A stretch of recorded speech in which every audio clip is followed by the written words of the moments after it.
When I was graduating from college, a friend of mine asked me, what are your plans? What are you going to do with yourself? I looked at him and I said, frankly, I have no idea. But if I could travel and cook and somehow make a living doing that, that would be awesome.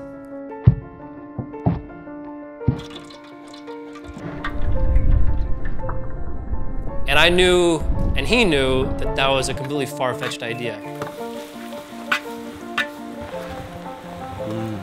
I think photography is the most unexpected and wonderful answer to that question. To that question of how are you going to make a living traveling and cooking?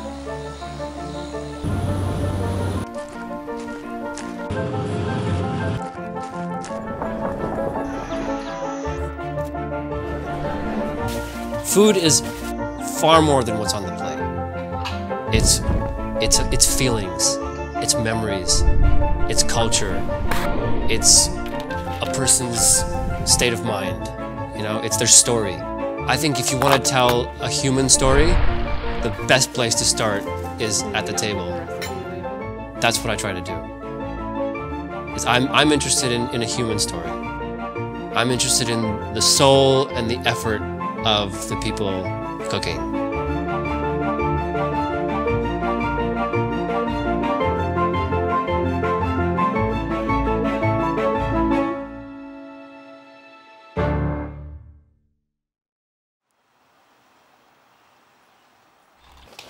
Isn't this Venezuela?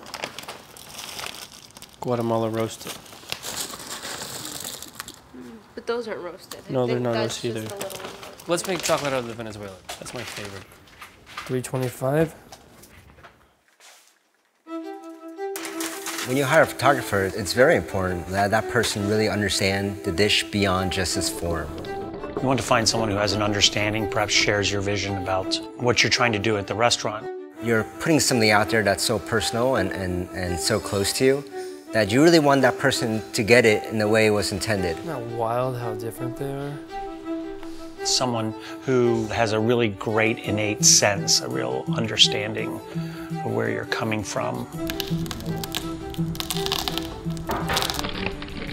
Dandelion came to me because they want to sincerely teach people and show people from origin to bar how to make chocolate.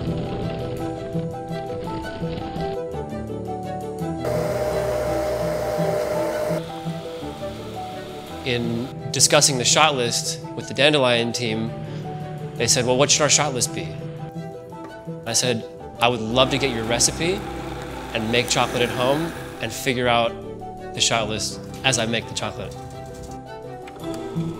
And chocolate starts to get made.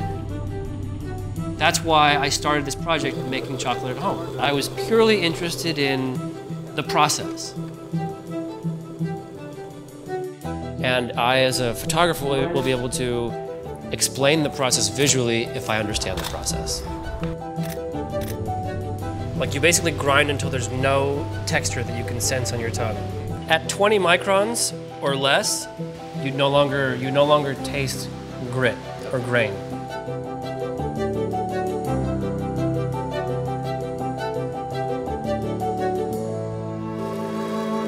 Well, son of a bitch, it looks like chocolate. And surprisingly good. Do a quick check it slow, see how that looks. What I usually do is I pull up here, kind of get a sense of like what the swell activity is doing. I knew all through college, and I knew through high school and even in middle school that there wasn't a kind of a traditional career path that seemed like it suited me. I grew up in San Diego, like a total little surf bum. Surfing was a significant part of like my childhood, and like up until I graduated high school, that's what I did. And I often traveled for surfing with my brother. When you're 5 years apart, 6th grade levels apart, it's very easy to have nothing to do with your sibling. Yet we had surfing, and surfing was sort of the thing that brought us really close together. Surf travel is what kind of brought me out into the world. I think that's where I started to get the travel bug. It was on those trips that I realized that he was a surfer and I was a cook and a traveler who also liked surfing. On all of our surf adventures, I was always as interested or more interested in the surroundings than I was the surf.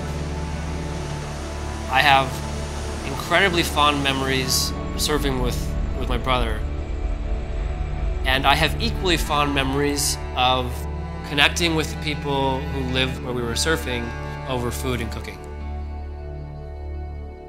When you connect at that fundamental level, doors fly open and you're off to your next adventure.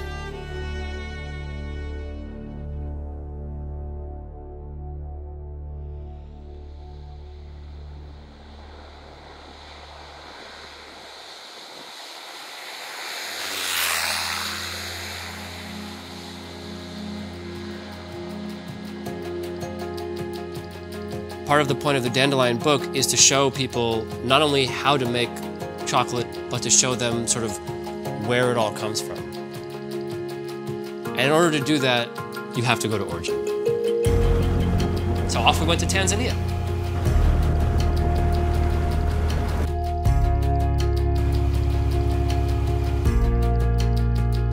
Dandelion has relationships with cacao producers all over the world. And in Tanzania, we went to visit their supplier, Coco Kamili, which is a producer. They buy beans from the farmers and they process the beans.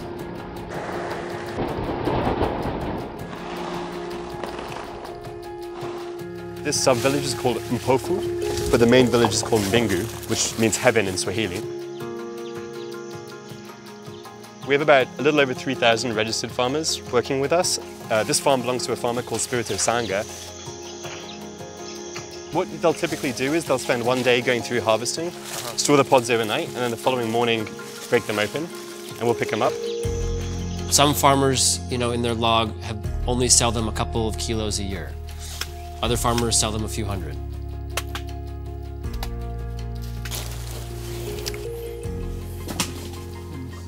Greg explained to me yesterday that cocoa beans, even though they come from maybe the same stock, can look wildly different. Okay. I think I want a few more green ones. And I think one thing that he wants to show for the book is just the range of shapes that cocoa beans come in. Are we seeing what we want to see here? Yeah, I think so. Yeah. Right, because we got like we have the different shapes and the different sort of like angles of tips. I love doing these. It's like, how do you take the irregular beauty of nature and just let it speak for itself?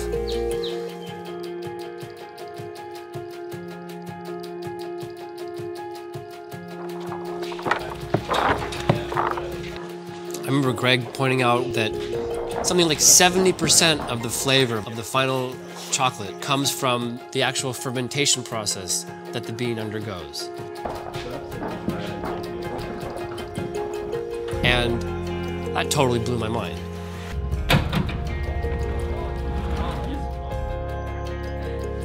So we got a bean at every single stage of fermentation and arranged them so that graphically we could express the changes that a cacao bean undergoes during fermentation.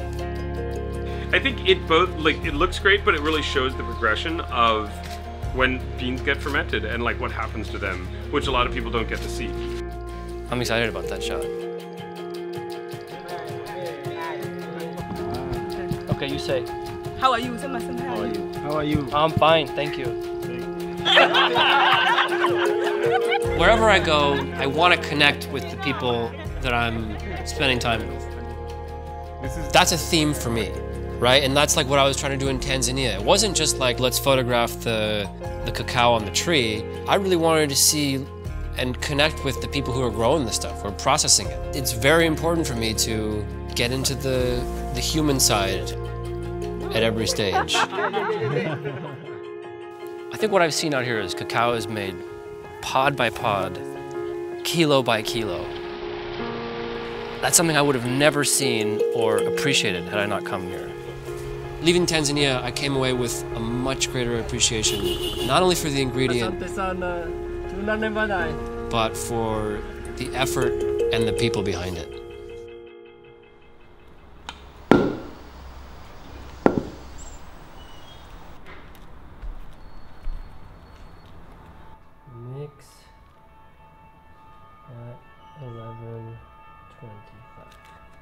The catalytic event that set me on my path that I'm on today was shooting the Tartine bread book. Tartine is an institution in San Francisco. And I remember going there for the first time. I was a line cook at the time, and I tried the bread, and I just remember thinking, holy shit, this is the best bread I've ever tasted in my life. There is something here that is extraordinary. And I told myself, you need to find a way to get into this kitchen and learn how to make this bread. I started working at Tartine, making tart shells, and I was developing a friendship with the owner and the baker, Chad.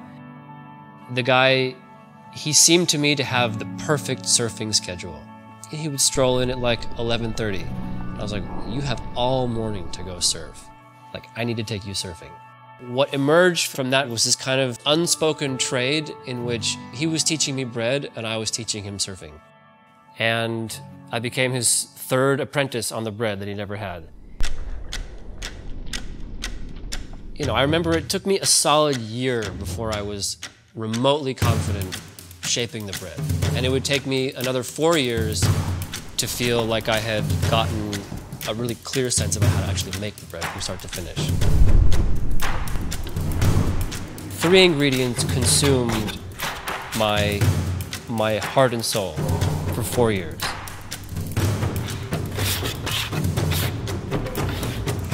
Dough feels good.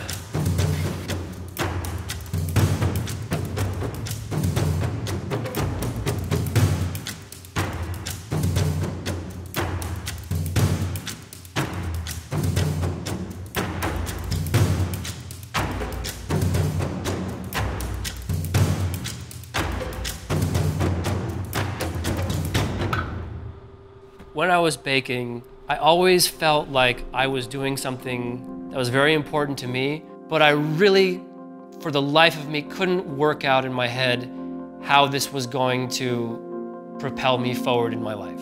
How is this all gonna work out? When Chad started thinking seriously about making a book, he had the idea, why doesn't my apprentice, who knows more about this bread than any photographer in the world, take the pictures? Eric was he's a really inquisitive, thoughtful guy, and you know, he was really the perfect person to kind of collaborate on this book with. I was not a professional photographer at that point. I was an enthusiastic amateur at best. His vision of photographing food, I mean, the guy knows how to make things taste good and look good from a cook's perspective, not from just, say, a food stylist's perspective or, you know, tricks of the camera or whatever. He knows all that stuff too, but in the beginning, he didn't. He knew how to cook, and he knew what looked good and what tasted good. Chad handing over the responsibility for shooting this bread book was the most unexpected opportunity I never dreamt of. I knew that if there was a need and an opportunity together, and it was something that he was interested in, he would give it like everything he's got. And he did. This gave me a sense of purpose, and it also gave me a real sense of possibility for the future.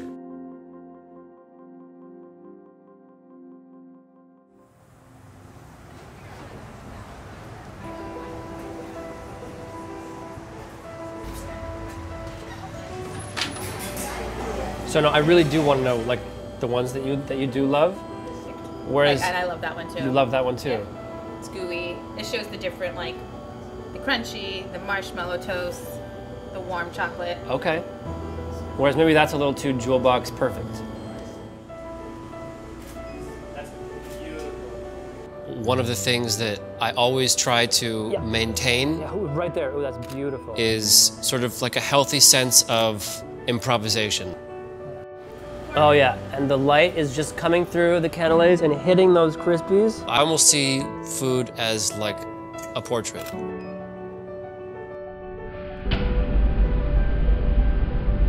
There's an angle and an expression and maybe a lighting setup in a background that food sort of shows its essence somehow.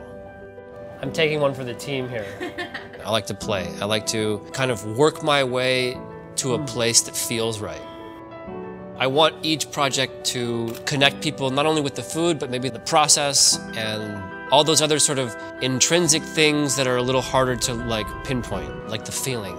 tiny bit more. I just want to see what. Oh, that's awesome. And the voice of the chef is clearly represented in the photos themselves. It's totally a collaboration.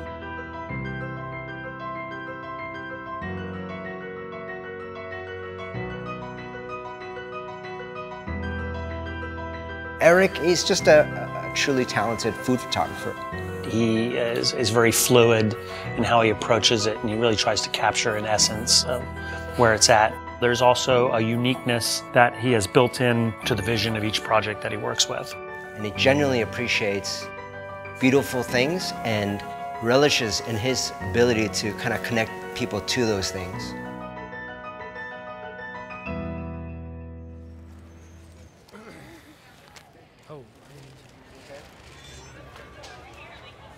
Your escarole looks beautiful. Can I see those? Yeah, one's enough.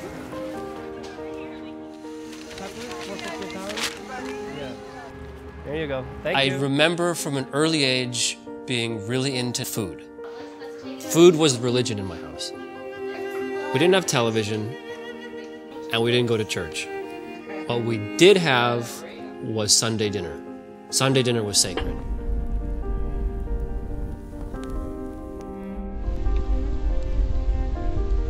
And that love for food is carried on, you know, not just in photography, but cooking itself. You know, one of my favorite pastimes is to invite people over and cook for them.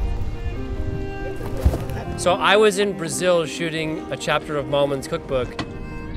We got to the end of the day and he had this like pizza dough that was like over fermenting and it was like done. And then he just like throws some flour on it, grabs it, and throws it onto the coals. Inevitably, I'm drawing recipes from my experiences on the road and the cookbooks that I'm working on. It's one thing to share those experiences, you know, through photos. I enjoy perhaps even more sharing these experiences that I have through cooking. That's important to me. That connection is really important to me. And I need to remind myself of that from time to time because that there was a period when I kind of did lose perspective of some of the most important things in my life. When success started to come, I enjoyed it and I pursued it to the detriment of everything else in my life. I didn't have time for anything. I didn't make time for anything. I didn't visit home very often. I didn't see my brother very often. We didn't surf together very often. Marco would sometimes ask me, "Hey, are you still surfing?" I think for a long time, like, I would surf just to make sure I could answer that question, yes. It was almost as if he was asking me, are we still brothers? And in this pursuit of photography, I kind of assumed that everything else was going to go on being the same. But it wasn't. And a year and a half ago, my brother died. I lost my brother.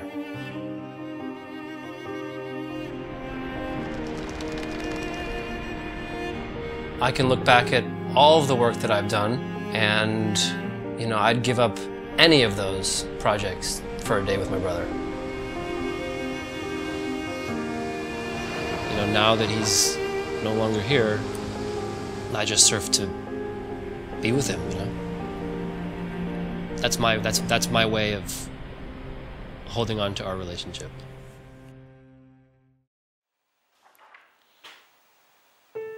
Since losing my brother, I've taken a big step back. It's made me think about not only how I spend time with the people I love, but also remember why I got into this in the first place, and take seriously this desire to work on projects that are meaningful to me. Because our time is so precious. Oh, yes. Eric, as long as I've known him, has just had so much energy about discovering new things. You know, whether it's food or not. I mean, he's just really someone who wants to learn and have these experiences that help him understand life and the world better. He's well-traveled, he's very, very smart, he's still very passionate about what he does and how he does it. Just viewing the projects that he's done since he did the Man Racer book, it's astonishing how his work continues to evolve. And I think, you know, his work And the reason why he's so passionate about it is because it's become his access to that greater world.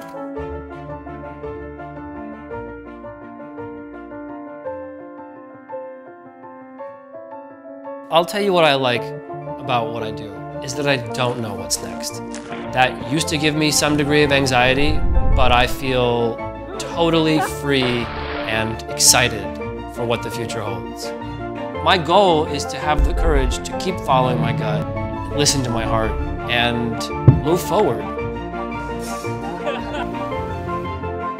I want to have the courage to be open to the world of possibilities that I know are out there.